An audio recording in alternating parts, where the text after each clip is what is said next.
and I don't have my nails.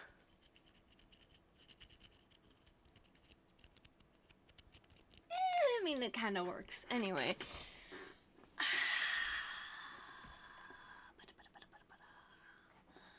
Oh, I need to set up the atmosphere. That's what I was forgetting. Atmosphere. Atmosphere. What did I have last time?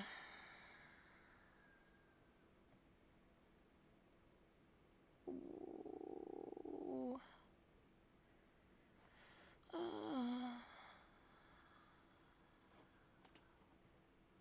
Uh,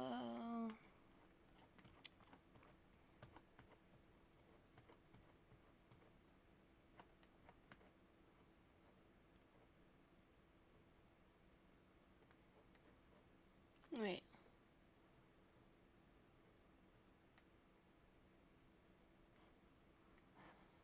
Oh. What?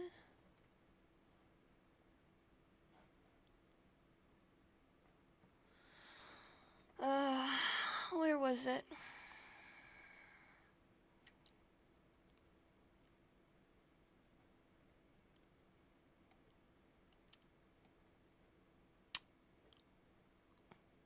I need my atmospheric rain noises.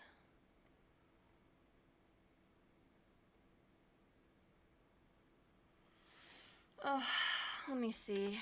Rain.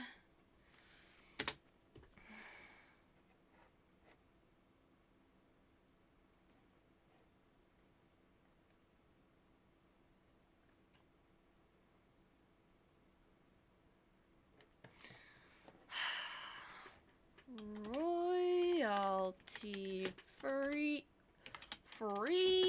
rain sound, rain and thunder sound. That's the one I was listening to last time. Here. Okay.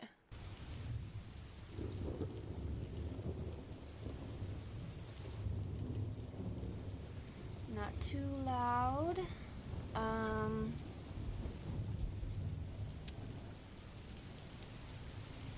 Okay. Blah blah blah blah blah blah blah blah blah blah blah blah. Okay. There we go. All right. Now we can almost get started.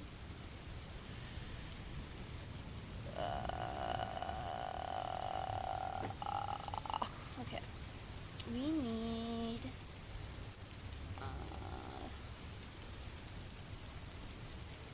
window capture? No. Wait. Hold on. Let me do that. Okay. Now I need display capture. Perfect. Beautiful. And I'll do, what is it? Is it F5? What? How do you full screen? How do you full screen? How do I full screen? Oh. Yes. Yes. No.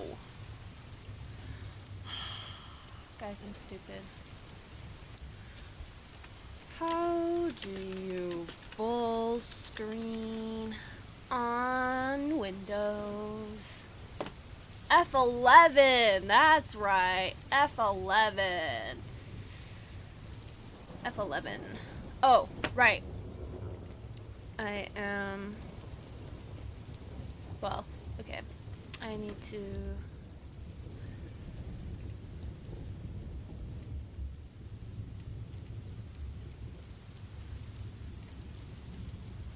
copy,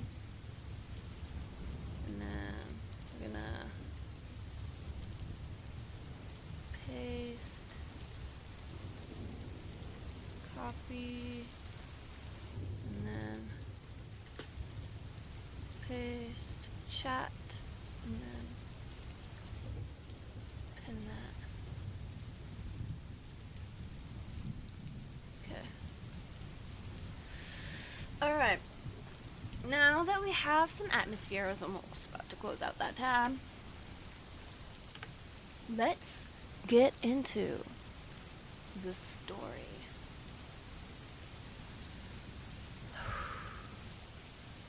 This is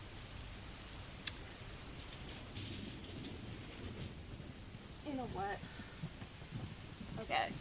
This is Count Your Windows Twice Every Night. I Didn't. By Emma Watson, but dumber.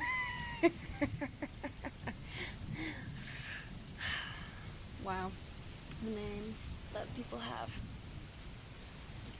It started with an innocent enough warning from the old man next door. He was a reclusive figure, always dressed in faded flannel and worn-out boots, with gray stubble that covered most of his face like a second layer of skin. Nobody in the neighborhood ever spoke to him much, but when he saw me locking my door one evening, he shuffled over with a strange urgency in his eyes. You live alone now, don't you? His voice was already having fucking talking problems. His voice was raspy, like he hadn't spoken to another human in days. Yeah, I replied, a bit uneasy but polite. Why? He leaned in close, his breath hot with the scent of whiskey. Better count your windows twice every night before bed, he said, his eyes narrowing. Make sure they're all closed, all locked. Don't, well, let's just say it ain't good. I chuckled awkwardly, unsure if he was joking or just drunk. Sure, I'll do that. The old man's expression didn't change. I'm serious, kid. Count them. Twice, or they'll come in. I watched as he shuffled back to his house, a creeping unease settling in my gut. They'll come in? What did that even mean? But I shook it off as the ramblings of a lonely old man with a little too much time and liquor on his hands.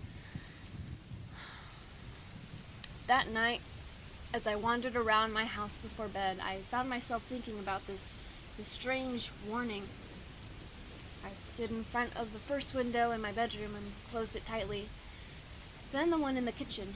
After a second of hesitation, I moved through the house, checking each window carefully, just as he had suggested. One in the bathroom, two in the living room, each of them shut and locked.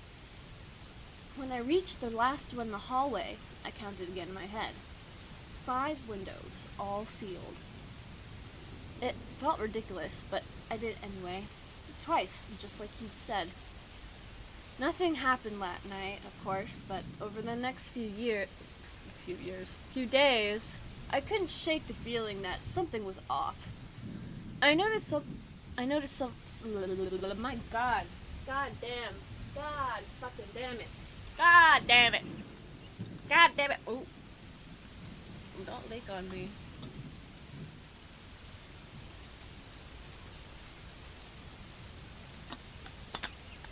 God damn it, Bobby. I can't read a goddamn story without the fucking not being able to say your R's and your anything else. Okay.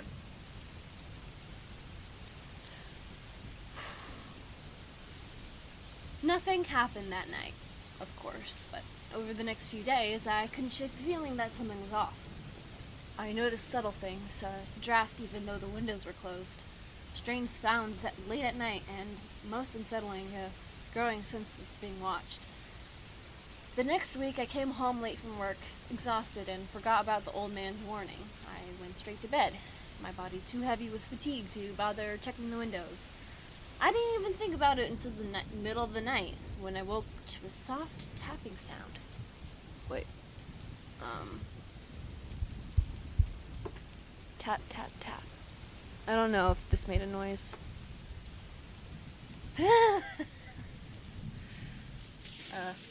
tap, tap. There we go. There's a tap noise. At first I thought it was rain, but the night was dry. The tapping grew louder. more insistent. My heart began to race as I sat up in bed, listening. It was coming from the hallway window, the last one I'd always check. I hesitated, fear gripping me, but curiosity pulled me out of bed. I was going to do that the whole time, but my hand's getting tired. As I approached the hallway, the tapping stopped abruptly, leaving an eerie silence. My pulse pounded in my ears. The window was closed, of course it was. But as I reached for the lock, I saw it. A handprint on the glass. Not mine, something else. Something that shouldn't be there. I stumbled back, my breath catching my throat. The handprint was too large, too distorted. It pressed against the glass from the outside as though something had been watching me. Frantic, I ran through the house, checking every window, counting them twice, just like the old man had warned. But the windows were all closed, all locked, yet the feeling that something was wrong persisted, stronger than ever. The next night, I made sure to check the windows before bed, counting each one meticulously. 5 windows, twice. Then I slept. But the tapping came again. This time louder, faster. It wasn't just one window either. It was all of them. A frantic, rhythmic tapping from every room, surrounding me. I leapt out of bed, my body trembling with fear. The windows, they were all shut, yet the tapping wouldn't stop. I backed into the center of the living room, cold sweat trickling down my spine. And that's when I saw it, the shadow moving just outside the glass. A figure, tall and lanky, with impossibly long limbs and a face that seemed to shift and warp under the dim moonlight. It pressed against the window, its grotesque face turning slowly toward me. Eyes, if you could call them that, met mine, hollow and hungry. The tapping stopped, but the window began to creak. I don't know how long I stood there, frozen in terror, but eventually the figure melted back into the darkness, leaving me shaken and breathless. I didn't sleep for the rest of the night. The next morning, I rushed to the old man's house, desperate for answers. But when I knocked, there was no response. The neighbor told me he passed away 3 days ago, right around the time the tapping started. Now I count my windows twice every night. I don't forget anymore, because I know they're still out there, waiting. And if I slip up again, they'll come in.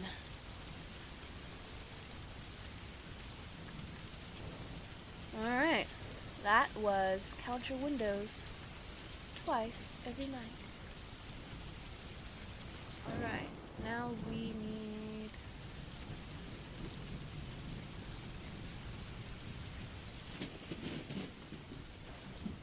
There we go.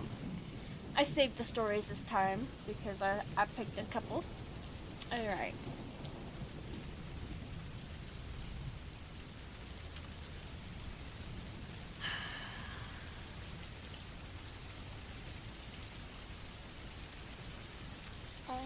Okay. Do I read this one? Well, I'm gonna read all of them. Let's read the Pigeon Man. Holy fuck, it's long. Okay. This is Always Respect the Local Pigeon Man by Not Just Some Numbers.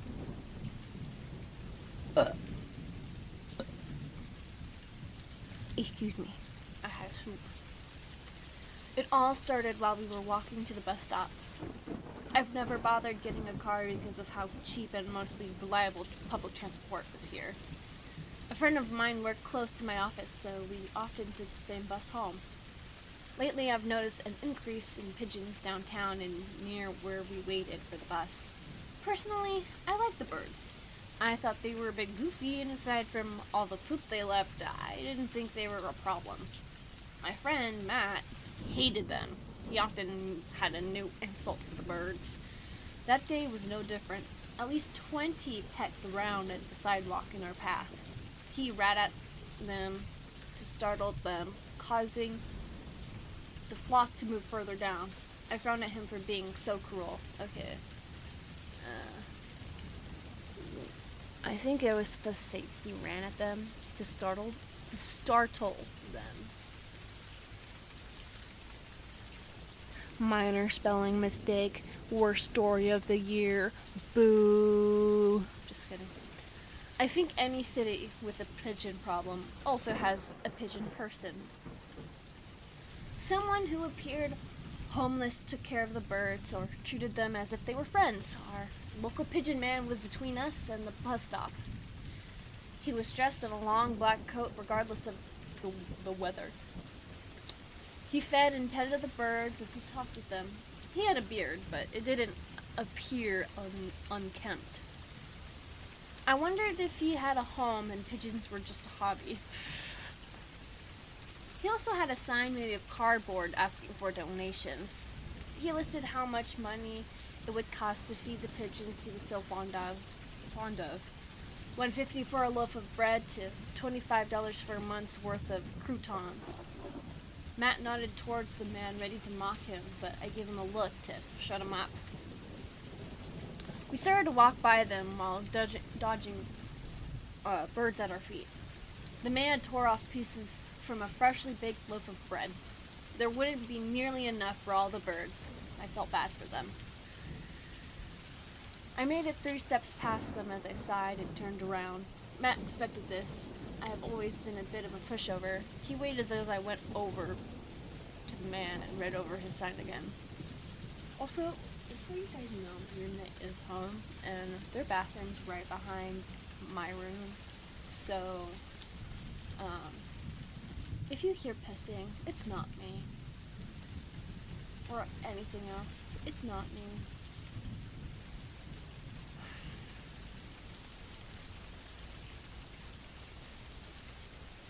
I made it 3 steps past them as I sighed and turned around. Matt expected this. I have always been a bit of a pushover. He waited as I went over to the man and read over his sign again. They'll repay the favor, the man said, not looking away from his birds. They will? I asked, while still my god damn. They will? I asked, while still trying to decide how much to donate. These birds are better than people. They're special. They don't accept anything for free, so they'll repay you. I felt 100 eyes on me. It appeared as if all the birds were watching as I pulled 2 bills from my wallet. I had recently snagged some overtime at work so I could afford to pay for a month's worth of croutons for the birds. The man accepted the money and nodded a small thanks. A few birds flapped their wings as Matt tapped his foot, showing a sign he wanted to keep moving. Don't forget to take care of yourself, I told him and joined my friend. He's probably just going to buy some drugs, Matt said, even though we weren't out of earshot just yet. Good for him either way. That's what I was going to spend my money on anyway. I shrugged. That's what I would say, sorry. Adding my own dialogue here. We could still see the man and the flock of pigeons from our bus stop. True to his word, he went inside the small store he had been standing in front of and came outside with a bag of croutons.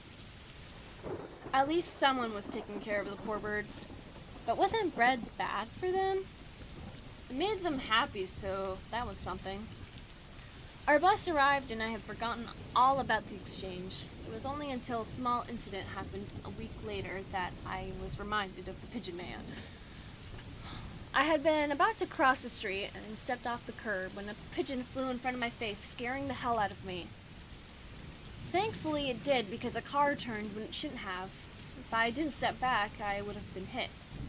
I stood stunned over what happened, my heart racing a mile a minute. Looking up, I spotted the bird that saved my life sitting on a power line. I could have sworn it nodded at me. The day after I nearly died, I was walking to the bus stop without Matt. The pigeon man was sitting on the ground, looking after his birds again. I walked over to him and got down low so we could talk.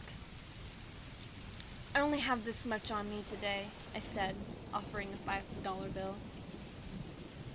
You still have 3 weeks left, he said, and didn't reach out to take the offered cash. I was confused. Glancing over, I saw so many of those birds staring in my direction. Their eyes appeared as if they understood what was going on. A pigeon helped me out the other day. I wanted to repay it. Here. He finally took the bill, and I stood back up. It would be nice if I could feed the bird that saved my life, regardless of whether it meant to or not. But who knew what? Oh, sorry, blah. But who knew what one it was? And I also hoped this man was taking care of himself and not just the birds. I noticed my bus drive past us. Oh my god. You know what? You know what, chat? You know what, chat? I'm having an off day, chat. I'm having an off day, chat. Oh, chat. Oh my god, chat. Look at this, chat. Oh my god, chat.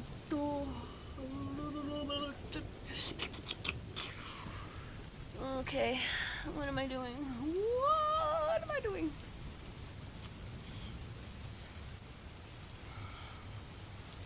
I noticed my bus drive by us. I darted down the street, hoping to catch it in time. I scared a few birds as I ran down the street, expecting the bus to drive away at any second. When I reached the stop, I noticed the reason why it hadn't moved. A bunch of pigeons were sitting in the road, blocking the bus and other traffic. They flew off after I got on.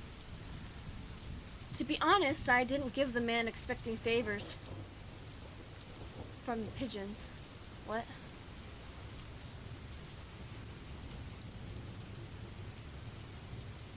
Oh. Yeah, okay. I think I'm struggling a lot because the grammar in this is fucking me up, so my brain's just like fixing it.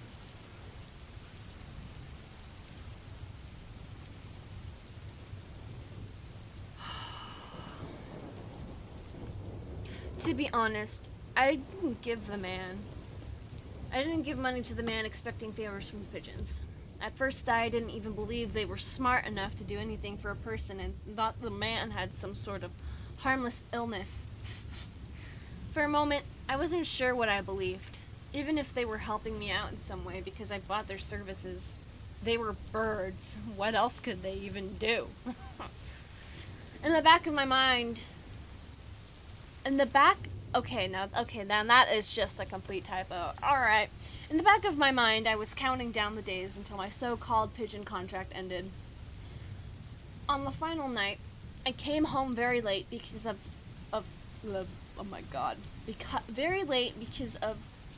some final project crunch at work. My girlfriend also had been working nonstop to finish a big project. She was an artist who did massive paintings that a local gallery sold. She would spend a few months creating new pieces and living off the pay from the last batch. We were both suddenly hurting for cash because the gallery ordered 3 more large pieces, and that meant she needed to pay for materials she hadn't budgeted for. Once they were finished, it would be worth it. "You're late," she commented, stretching and greeting me by the door. "I heard Matt was going out tonight.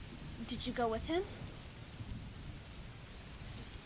The apartment smelled of paint even though she had all the windows open. She was covered with all sorts of colors and needed a shower. I bet that's just what she had been about to do before I walked in the door. "No, I was at work. I wanted to finish some stuff so I could have tomorrow off." Faintly, I heard a podcast in her painting room. Since she worked for long hours, she needed something to listen to. But I didn't fully approve of her listening to so many true crime podcasts. She got pretty freaked out after so many hours of them. "You need a shower." "So do I." "Let's save some water," I offered with a smile. I really wanted to hug her, but didn't want to get paint on my work clothes. "Can you take a rain check? I'm sore from working today," she suggested. She expected me to be disappointed. I was a little, and I snapped my fingers, as if I had just lost a bet. Darn it. Okay, next time. And how did you hear Matt was going out tonight? His girlfriend told me, but if you're not with him, that means he's going out drinking alone, she said while crossing her arms. Matt liked to drink at a bar about 10-minute walk from my place. For lack of a better way to put it, Matt had been drinking. Oh my god, Matt had a drinking problem. Unless someone was with him to keep him in line, he always got in trouble while on a night out. I knew what was even going to be said before the words came out of her mouth. Maybe you should see if he's at the bar and get him home, she suggested. I groaned and rolled my eyes. I was thinking of excuses when she raised paint-stained hands in a threat. I raised my own in defeat. Fine. I wanted to buy something from the store either way. Let me get changed first, and you need to stop listening to those podcasts, I told her. I like Matt's girlfriend. He might get wasted and cheat on her. She doesn't deserve that. Matt is dumb but not dumb enough to cheat. Even if he tried, he's such a messy drunk, no one would take him. You just think he's going to be nabbed by those smiley face killers. Who aren't real, by the way, I said with arms crossed. She narrowed her eyes over just how easily I saw through her and how I refused to believe a conspiracy she did. If you keep that up, they'll get you next. They also target boyfriends who don't buy their loving girlfriends Cheetos, she said while backing up towards the bathroom. I guess she wanted Cheetos while I was out. I let her get into the shower as I left to get my friend into a cab back home before he caused any trouble. I should never second-guess my girlfriend. She was smarter than me because somehow she knew Matt needed help. Really? Sorry, I didn't mean to bump my mic with my shoulder. My sexy shoulder. I sent a few texts asking if he was at the bar. It wasn't a very popular one, so I could easily find him inside if he was there. I was a block away when I saw someone stumble out of the bar. 2 people followed behind him. My hand tightened over my phone, ready to dial the police if needed. I quickened my pace to try and catch up to 3 of them. The pair closed the distance between the first man, and heard my friend yell. They dragged him into a small alleyway as Matt drunkenly shouted for them to let go. I turned the corner to see one man keeping a hand on Matt's jacket and was in his face over something. Do you always go around talking to other people's girls? Huh? Do you really think she would give you the time of day? The larger man accused. I suddenly felt exhausted. Why couldn't Matt just behave? He made things worse by not understanding how much trouble he was in. I noticed she was yours. She didn't look at you all night, he shrugged. They got closer, both ready to knock some sense into Matt. I spoke up, causing all 3 of them to look in my direction. I'm calling the cops if you give me a reason to, I said, not feeling as rude as it sounded. She a friend of yours? The taller man asked. Sadly, yes. That was not the right answer. They both decided that I need the same kind of punishment as Matt. Since I most likely was going to call the police either way, they figured they would get something out of being arrested. The taller one landed a hard punch on Matt's face. I pulled out my phone, about to call the cops, but the second attacker moved too fast. He hit me so hard it knocked me off my feet. I've never been much of a fighter. I intended to take the easy way out, or avoided confrontations altogether. The night should have ended with both of us in the hospital, but it didn't. Wings flapped in the darkness as a sudden flock of birds came down. They flew in the face of my attacker, blinding him. He swatted at the birds as he yelled. Their feet and beaks tore at his exposed skin. By sheer luck, he knocked one out of the air and hard to the ground. I scooped it up before he stomped on the poor bird. I held it carefully in my arms as I watched in horror as more pigeons flocked to the small alleyway. Within seconds, what appeared to be 1,000 of the birds came down.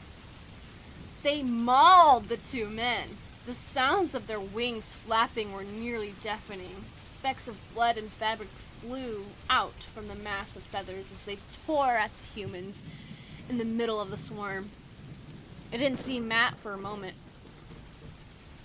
Suddenly he came bursting out of the mass. Oh, I didn't see Matt for a moment. Suddenly he came bursting out of the mass, his face bleeding from the attack. Pigeons came down on him as they saw him as an enemy. The first man's body dropped to the ground.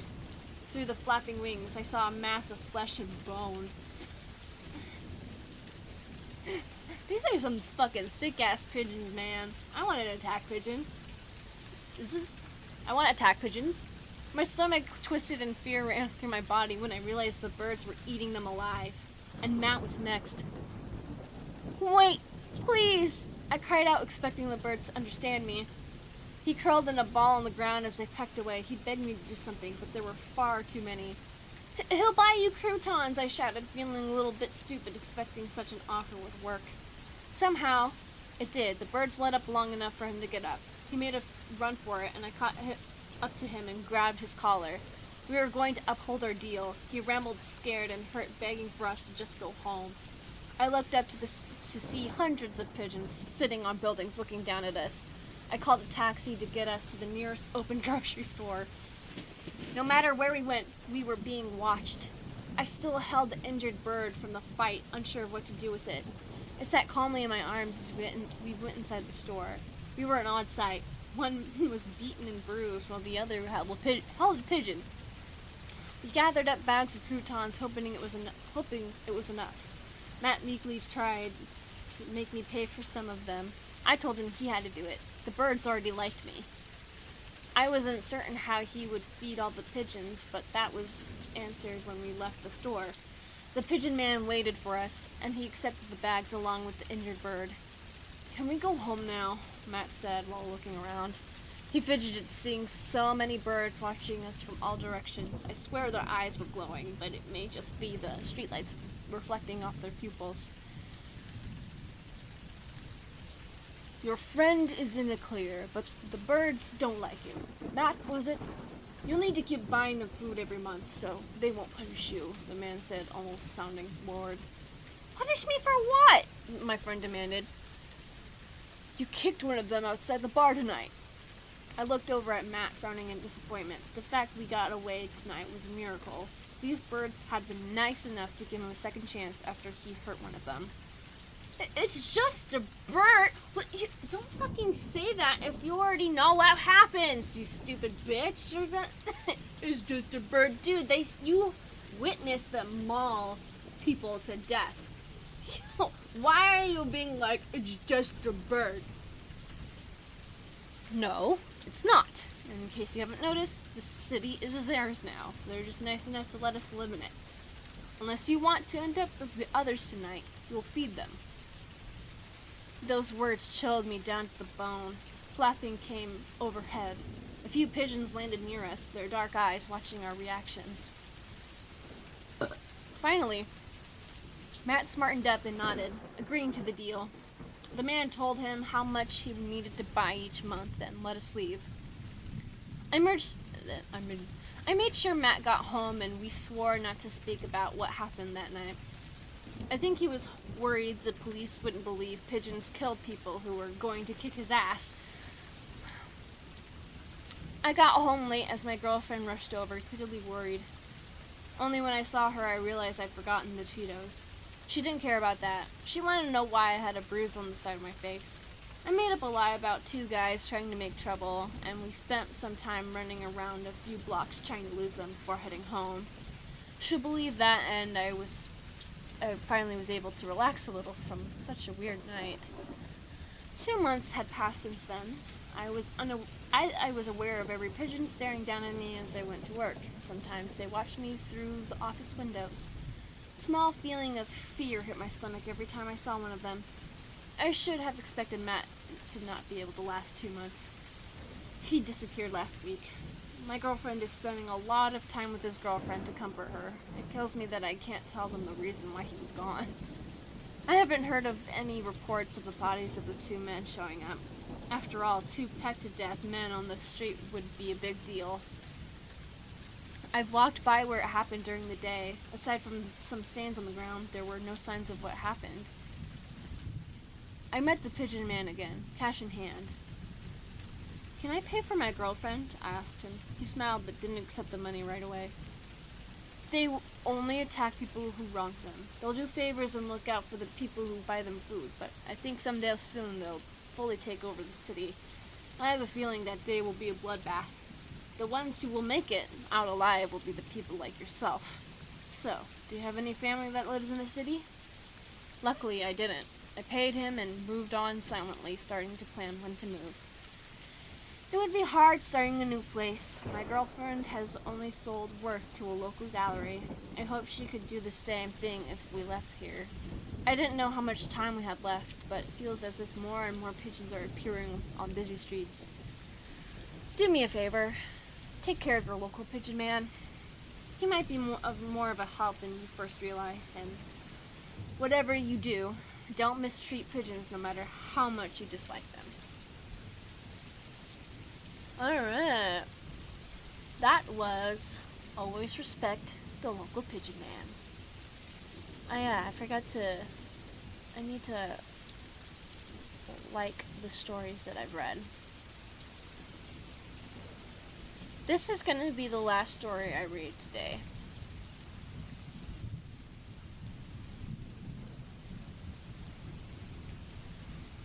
Let's do I Hate Working the Night Shift. Oh, this one's really short. This one's short and sweet. I Hate Working the Night Shift by Urban _ it could be an I or it could be an L, but it's either double I or double L. I'm not sure.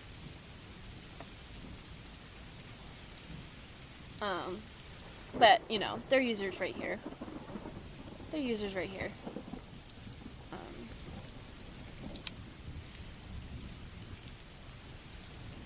Also, I'm gonna check on my stream real quick, actually, and I'm between stories. Okay. Alright, I've only been streaming for 37 minutes. Alright. Okay.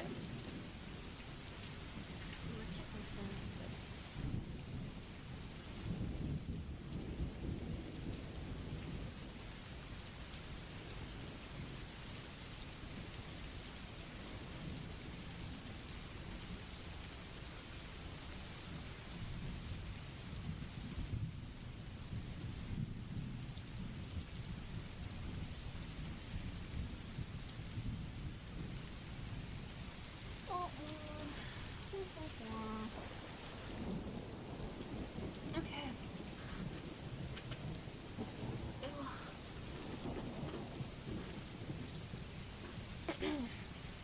I hate working the night shift.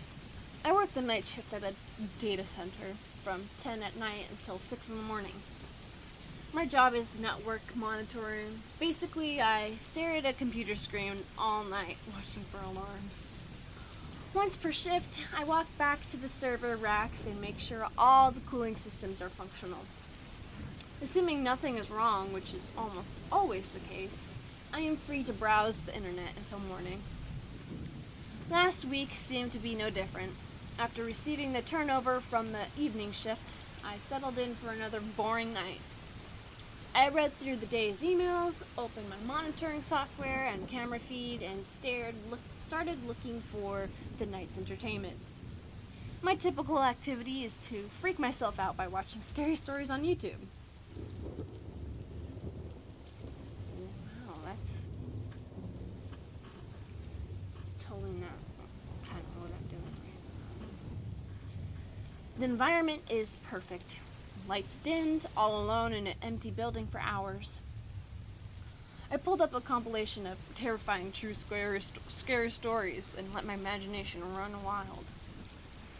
I was absorbed into the tense story of a hiker pursued by an unknown entity in the woods. My vision narrowed in on the screen and senses on alert when I thought I noticed movement on one of the cameras monitoring the server racks.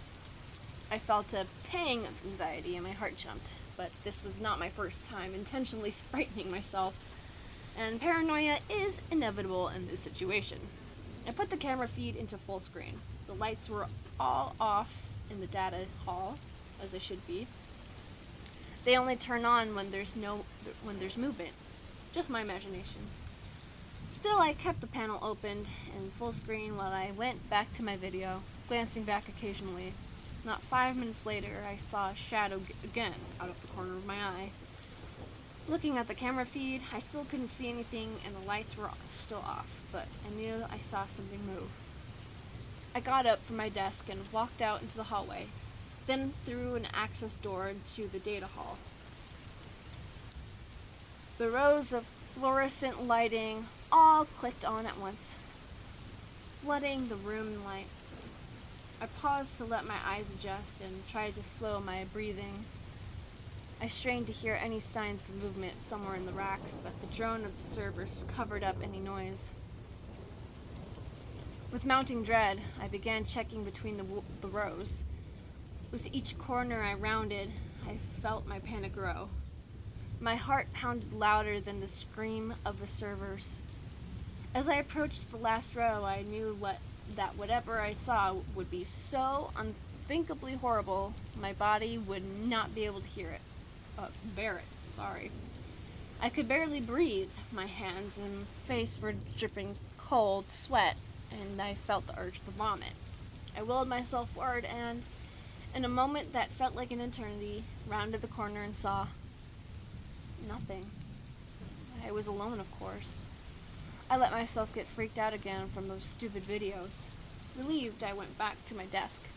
I switched over to a commentary on fighter jets, and the rest of the night passed eventually. At last, morning came. The morning shift came, in with his usual hangover, and we discussed the non-events of the night. After exchanging a few pleasantries, I packed up to head home. On my way to my car, I noticed something under my windshield wiper. Drawing closer, I saw that it was a Polaroid picture. With trembling hands, I picked it up from under the blade and held it up to my face. Rows of server racks in a brightly lit room. I stood facing away from the camera, preparing to look around a corner. In the middle of the frame, reaching out from behind the camera, a man's hand clutched a knife.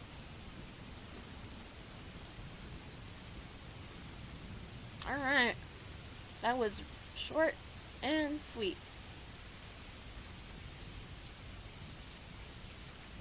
Okay.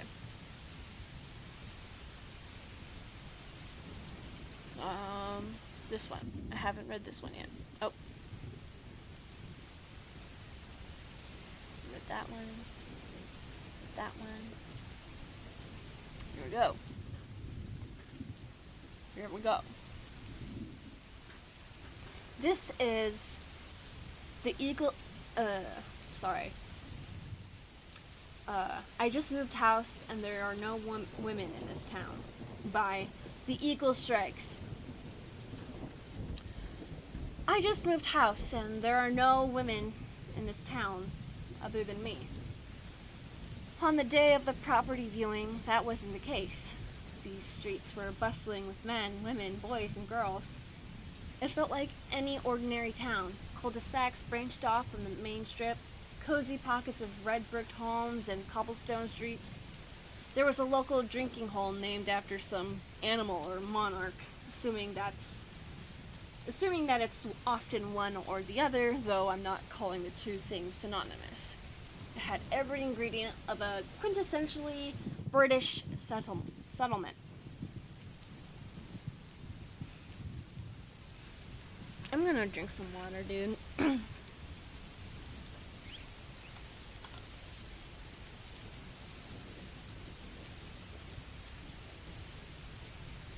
I say water, but it's actually Crystal Light peach tea. But it has it's made with water, so it counts. That's what they don't tell you in school. Don't fucking listen to me. Don't ever listen to me.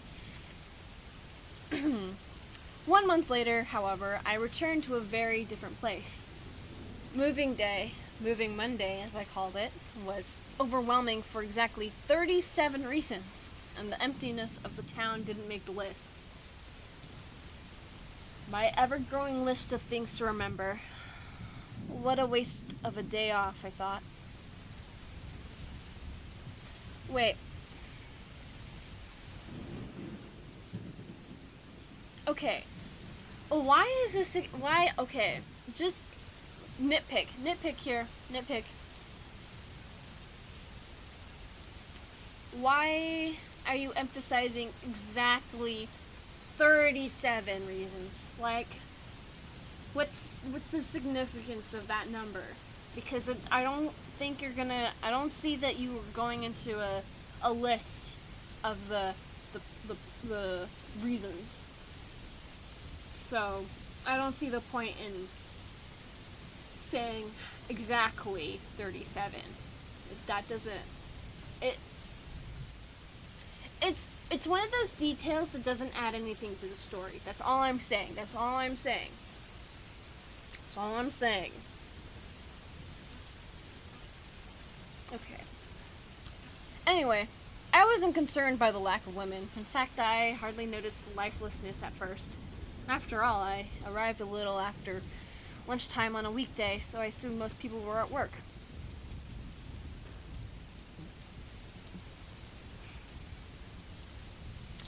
In place of its true name, I'll call the town Propagate. That word was written with blue paint in large, uneven capitals on a low-level wall. Several truant schoolboys sat atop that bricked partition, which separated a small, detached house from the main road.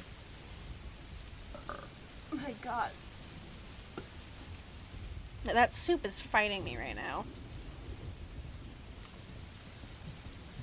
A dozen legs swinging back and forth like a row of pistons. They had an odd energy, given they were rule breakers. An energy neither giddy nor intimidating. But the blank-eyed boys did keenly watch my car as it drove by. That sighting was only the first oddity. There was also the young man walking the Cocker Spaniel, the 5 elderly gentlemen at the bus stop, the neighbor standing with both arms around his 2 sons. They watched from the front lawn as I pulled into the driveway of my new home. As I said, I noticed the quietness, but it didn't concern me. The lack of women might have triggered warning sirens in normal brains. Brains with a little common sense. But I was completely oblivious, like a man. An awe-stricken, first-time homeowner with a bulky moving van in tow. Don't judge me yet. I'm not, by any means, the bluntest blade in the knife block. Just the least even... Oh, sorry. I thought that was a continuation. I'll reread that. Don't judge me yet. I'm not, by any means, the bluntest blade in the knife block. Just the least even. I was hardly surprised by the autism diagnosis of high school, as I'd always been a little rusty when it came to, as my dad called it, the real world. People and politics, the fuzziness of social science. My mind has always belonged to rigid sciences. Let me put it this way. I have a PhD in chemical engineering, but I once let a tittering teenager and his pack of hooded friends borrow my phone. Oh dear! Of course I'll let... Oh wait, this is British, isn't it? I need to be British for this! Oh dear, of course I'll let you ring your mother to pick you up, obliviously said. That was how I waved goodbye to my brand new iPhone. I'm smart dumb, or dumb smart. Take your pick. Stephen Gawking, the trio of school bullies used to call me. It took their one collective brain cell to come up with it, but it was a good one. I'm surprised they even knew what gawking meant. Anyway, moving to Propagate was supposed to be a turning point. I was determined to prove everybody wrong. My friends in the city, my family back home. I wanted to show them I wasn't a socially stunted egghead. I had the stuff, whatever the stuff might be. The independence and street smarts of my peers, I suppose. I turned 27 this year, so I knew it was time to make something of myself. And that certainly happened in Propagate.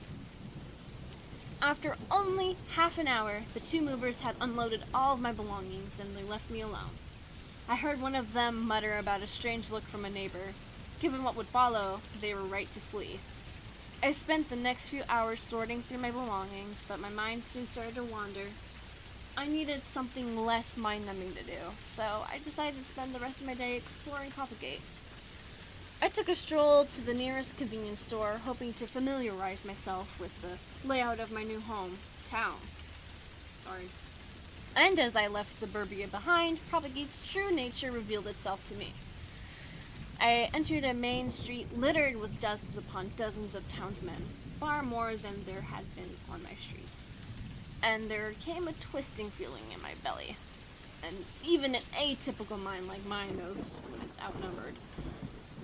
It was an infestation of suited business types, schoolboy clusters, and dog walkers. There was no longer any avoiding it. The fear, the feeling of eyes dancing across my flesh. And once I realized that heads were swiveling to track my movements, I scurried across the road to enter a store on my right. Things were worse inside. On the street, there had been options, routes of escape. Even as an autistic woman, I've acquired the social skills necessary to detect when the male gaze tips from icky to sticky. When it glues so industrially to your skin that you sense impending, inescapable danger. When you realize that the watching man or men might want to do more than look. That early evening, mere minutes before the sun merged with the horizon, I felt utterly and entirely alone. I had only an inch of daylight on my side. I didn't feel safe. I wasn't safe. And, as I said, I had hoped things would be better inside the convenience store, but they weren't. I'd only thrust myself into a more claustrophobic arena of prowling eyes. What terrified me so greatly was that the eyes hardly looked like eyes at all. Eyes can't hurt you, but the town's many sets of spheres were alive. Hundreds of spheres connected to one unified horror. And whatever thing followed me, disguised as countless pairs of pupils, it promised a nightmare. Would you rather be alone in the woods with a bear or a man? That question rang in my head, and I thought about the third option. Something neither man nor beast. Whatever that thing might have been, I was already alone with it. A supermarket worker, name tag reading Mike, eyed me from a few yards away. He looked sick. Not sick with lust. Not even sick with the common cold. His eyes were swollen, appearing too large for the sockets in which they lived, and his skin bore stretch marks as if bulging from the pressure of something. A terrible thing below Mike's flesh, settling alongside his skeleton and organs. Now, I've been stalked and even manhandled before. I wasn't new to the fear of strange men, but this was something else. A scenario above the pay grade of my primitive fear response. Strangers were stopping in their tracks. That was what unsettled me. It was as if they had been skewered by poles protruding from the ground. As if each man had been forced, by something beyond his control, to endlessly pivot, to follow me with a cutting gaze. Nadia, the static female voice called. Relief and fright simultaneously seized my body. Relief at having heard the voice of another woman, but fright at the mystery of its origin. My eyes eventually slid downwards, and I realized that I had, half-consciously, heard my phone ring several seconds earlier. Realized that I'd answered the call with a shaking thumb, though I'd barely been aware of doing so. I was relieved to see that my screen said Chloe. Nadia, my friend repeated. Did you answer by accident? Let me talk a little louder. Nadia, I'm trapped in your pocket. Help! I smelled. Oh my god. Get your shit together. Oh my god. I smiled, thankful tears collecting my eyes. Chloe's colorful voice to accompany me. I wasn't alone. Still quivering, I lifted the phone up to my ear. I didn't want my friend to worry about me. Didn't want her to know that I'd stumbled at the first hurdle of independence. Like nearly every other adult in the world, I had to feign normality. Putting on a brave voice took significant masking, but it was a skill that I'd mastered over the years. I'm here, I said before uttering a faux laugh.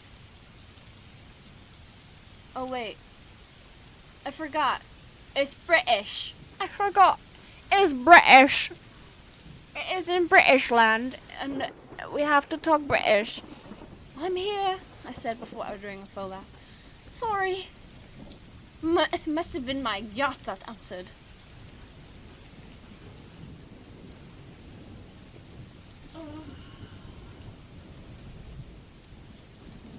I just know it was a white person that wrote this. I just know that it was a white person that wrote this. Chloe snorted. Oh, where are you, bitch? You stood me up! Ah, I thought. I'd invited my oldest, dearest friend to visit my home after work. That was one of the 37 things I was supposed to remember, but I'd entirely forgotten. As is typical of me. The serotonin overload of becoming a homeowner had wiped my brain. Happiness and fear frazzled my thoughts equally. You forgot, didn't you? Asked Chloe. No, I lied. I just nipped to the supermarket to get us food and drinks. A likely story, she replied in a chipper tone. It's okay, Knots. I forgive you. Let's bring some vino back over your dear friend, okay? She's shivering on the porch, talking about herself in the third person. I don't know what that voice is. Don't ask, don't question it. I grinned, making my way down the liquor aisle. Chloe's distracting voice enveloped me like a warm blanket.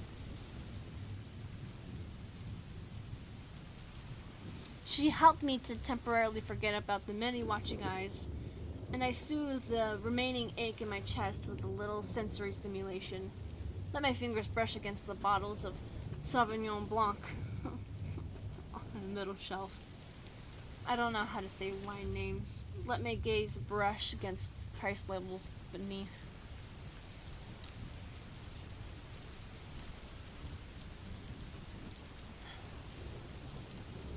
I hear you, girl, my friend said.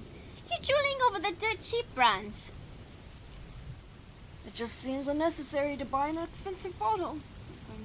They're all the same, really. Chloe groaned and replied, They are not all the same. Do I need to come down there and pick for us? No, I inwardly pleaded, tuning into my environment once more. As much as I craved her company, I didn't fancy the idea of doubly hungry eyes salivating at the only sights of female life. I'll buy a good one, I promised. I'll see you in 10 minutes or so. Okay, Chloe said. See ya. I wanted to scream for her to stay on the line, but my friend hung up before my lips had even parted. And then I returned to the reality of my situation. After I put my phone in my pocket, I scanned both ends of the shop. In the aisle adjacent to mine, an elderly gentleman was lightly tapping a box of oatmeal with his wrinkled fingers, but his eyes were facing me. He freed me. I noticed his walking cane on the tiles below. He let it clatter to the floor at some point. His free hand hovered aimlessly, and his fingers were curling in a groping motion.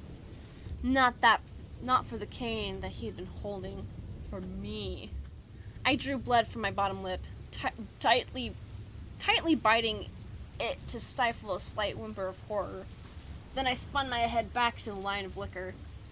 After taking a mid-range wine, only wanting to get out of the place, I turned to leave. But my uncoordinated my God, I am off my game today. Holy shit.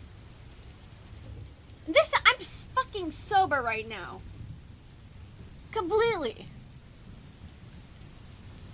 Surprising, I know. But my uncoordinated fingers knocked the bottle beside it. As it started to topple, I watched in panic, bombarded by a nightmarish vision of strewn glass and red liquid. By a vision of every last townsman converging on my location to expect a commotion. I was thankful, of course, when the wine did not fall. Thankful until I realized that the tilted bottle was suspended in midair. Realized that a set of bulky fingers were wrapped around it. The hand came from within the sea of bottles, and I knew I shouldn't, but I instinctively squatted to look through the gap between the two shelves. I followed the black-sleeved arm to the next aisle, to the stranger who had stretched his arm through the shelving unit to catch the bottle. A man whose face was not really revealed, nor... Oh my God!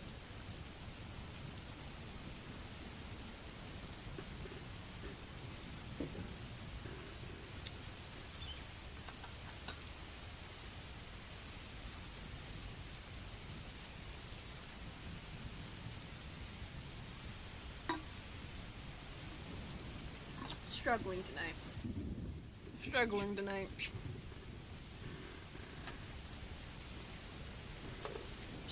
tonight. Anyone in chat? No one's in chat.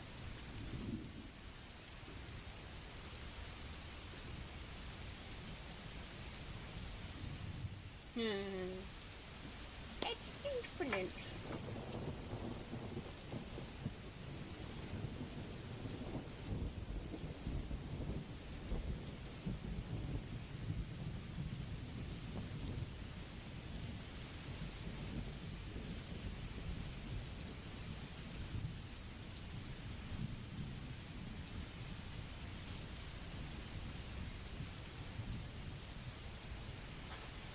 I'm taking a mental break right now.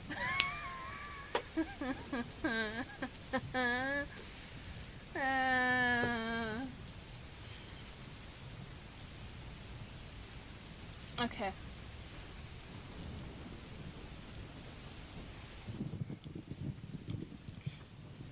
To the stranger who had stretched his arms through the shelving unit to catch the bottle. A man whose face was not revealed, for he rose far above the middle shelf. I saw only his midsection, an unbuttoned blazer in a second hand, an open palm frozen in the shape of a high five or a wave. When the hand did move, it did not offer a friendly gesture. It started to walk, nearly run across the middle shelf. Started to cross the bridge between our two aisles, and it was not shooting towards the second toppling bottle. It was shooting towards me. I screamed, clutched my chosen wine, then dashed out of the aisle. Dashed towards the checkout registers at the right-hand side of the store. I hoped by doing the scanning myself that I would avoid any more of the unnerving townsmen. May I help you? A watching member of staff asked oppressively, not cooperatively. I'm fine, I said before wincing at the "Are you over 21" message on the touchscreen. Oh, sorry. I'm fine. The supermarket worker took slow strides over to my register, then swiped a card to give me permission. The smiling man stood far too close to me, exhaling puffs of cheese and onion. A pungent aroma that horribly concealed something even worse beneath. A scent I didn't manage to place. You hardly look 21, my dear, he softly said, but I'll allow it. I'm 27, I shakily promised, fumbling in my purse for some form of identification. The man shushed me, lifting a finger towards my lips, but stopping just shy of touching them. And as I looked at his face, I saw what I had seen in Mike. A wrong face. The worker inhaled deeply. You will grow. Yes, you will grow. I thwacked my card against the reader, bagged the wine, then strolled speedily out of the store. Even with eyes firmly locked upon my shoes, I felt those predatory gazes. The shoppers at first, then the outdoor townsfolk when I exited the store. It was only a 10-minute walk home, but it felt longer, perhaps because during those minutes... Oh, I'm sorry, I forgot. There we go. Those minutes, the sun finally dipped over the horizon and plunged the streets into darkness. The street lamps sprang to life, revealing solitary figures watching me from pavements and front yards. My body moved sluggishly forwards, burdened by heavy gazes, but what truly made the itch on my flesh unbearable was the knowledge that I had seen so little. Seen only those caught in the glow of lampposts and headlights. There were, undoubtedly, figures in the town's unlit pockets, men eyeing me from the shadows. To make it all worse, I returned home to find only my bright orange Mini Cooper in the driveway. There was no sign of Chloe's Ford, no sign of Chloe. "Pick up," I muttered as I failed to ring her. "You said you were here." "She was here," a voice explained. A yelp escaped as I turned to face the lawn beside me. Mine turned to face the next-door neighbor I'd seen when I first arrived. He was still standing on the front lawn with his 2 boys, large arms wrapped around their shoulders. They haven't been there all day, I told myself, though I wasn't convinced. There had been something quirky about the sitcom family earlier in the day, but they seemed far more sinister at night. They stood in their blackened front garden, barely illuminated by the nearby street lamp. They had been waiting for me. I pretended otherwise, but I knew better.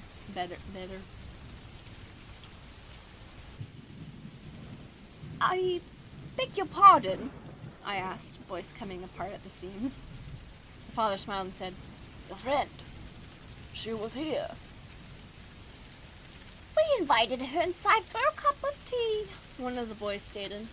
The child spoke without a hint of emotion, without a single inflection in any of his words. "Oh. We invited her inside for a cup of tea." Whatever. I found myself thinking of the truant boys sitting on the wall, the lack of joy on their faces, the lack of anything remotely human behind the eyes. I don't see her car," I found myself saying aloud. She drove to meet you at the store," the man explained. It was an instant response, as if my neighbor had foreseen the question and prepared an answer earlier.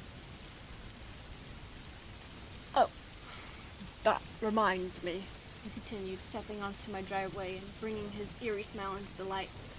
"She left something for you." The father's hand shot outwards, offering a phone with a cracked screen. I reflexively reached for it before even processing the dread in my gut. I wasn't unnerved by the cracked screen, not even by the idea of Chloe giving her phone to a stranger. No, it was something about the way in which my neighbor spoke, something about the way in which he held out the device. And as my hand met his, something pricked my index finger. I recoiled as if a sharp hair within the creases of his palm had cut me. Mouth gaping, I inspected the bloody droplet forming on my fingertip. It dripped and fell into one of the many cracked wounds on the phone screen. I lifted my fearful face and said, "Oh, what happened to—" But the man and his boys had vanished, fled without so much as the sound of grass crunching beneath their feet. Something pained my mind, not just the town, something that poisoned the very colors of the world, something which prompted my soul to primarily scream that I must hide. Primally scream that I must hide. I ran to the porch, clumsily unlocked the front door, and tried to steady my breathing. Listen, started a voice from the darkness. I screamed and twisted to see the silhouette of a man in my unlit lobby. I only half registered that the intruder was holding his hands up defensively. I'm sorry, he said, stepping forward. I had to find you first. He may have well said more, but I heard none of it because the world disappeared. Then, an unknown length of time later, a voice from the dark blackness whispered, Miss? I heard the familiar stranger before I managed to open my eyes or move my limbs. Probably for the best, as I would have fought him. He wasn't like the others. I'd known that, somehow, even in the darkness of the lobby. Sensed it in the man's presence. I didn't say any of this, however. I groaned, unable to produce unintelligible. My God, see? I can't do it. I'm in character. Unable to move my eyelids. He shushed me. You're safe now. What is happening? I finally managed to grunt, opening my eyes a sliver to see that I was sitting in the passenger seat of the stranger's vehicle. I still don't know, but it began 6 days ago, he replied. Mr. Robertson entered Brent Monroe's restaurant with a horrid smile and blood-stained overalls. Half the town was there. We were celebrating Margaret's retirement, but anyway, we all thought somebody had hurt Mr. Robertson. A disgruntled customer at his repair shop, perhaps, but it wasn't that. What was it? I asked, eyeing the middle-aged driver beside me. The man shrugged. Brent walked over first. He held Mr. Robertson's shaking hands, intending to help, but then the owner became just as calm and broad-smiled as the mechanic. It was all blur, all that. The place descended into chaos. I don't understand, I said. No, he replied. I didn't imagine you would. The men changed. All with a simple touch. Did you change? I asked her. Are you going to hurt me? The stranger shook his head fiercely. No, love, I'm not going to hurt you. My name's Tom Lawson. That sounds like a lawyer. My name's Tom Lawson, and I'm going to get you out of here. What's your name? Nadia, I said. What happened to the... I trailed off, but Tom knew what I was going to ask. My eyes had focused enough to see the outline of his face. Unkempt facial hair revealed that he wasn't willingly unshaven, and the dark circles under his eyes told me that he hadn't slept well in days. He eventually said,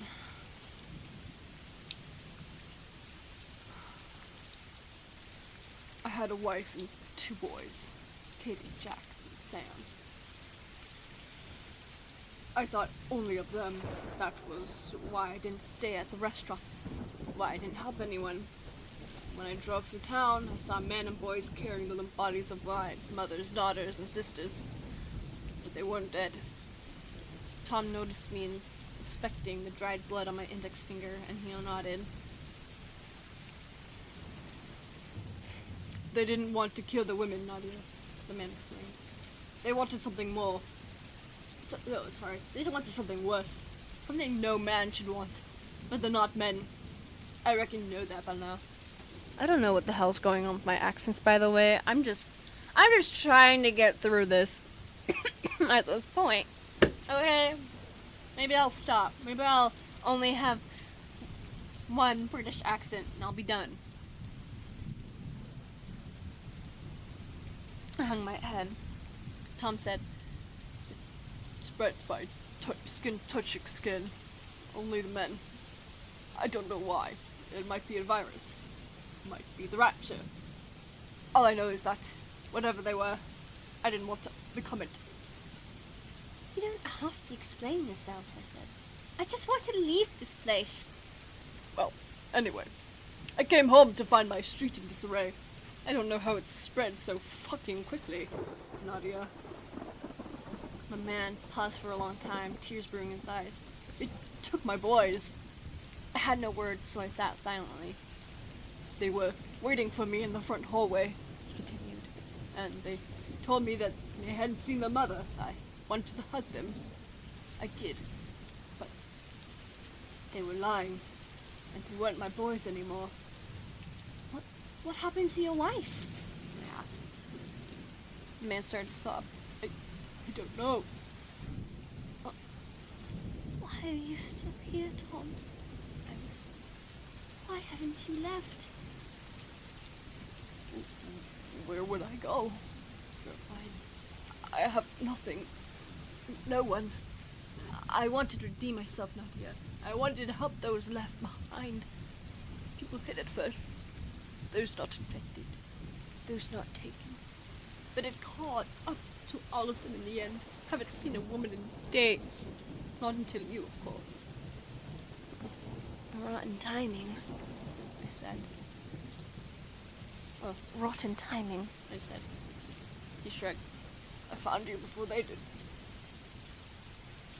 I know. I said, nodding. I owe you my life. Tom waved a hand dismissively. Haiti might still be out there. I continued. They might all still be out there. I hope so, he replied, before turning to me. That's what keeps me. By the time the car's beams lit the figures, it was too late to brake. They stood there. They stood 3 abreast on a road. Okay. I'm drinking water again. Water again. This tea.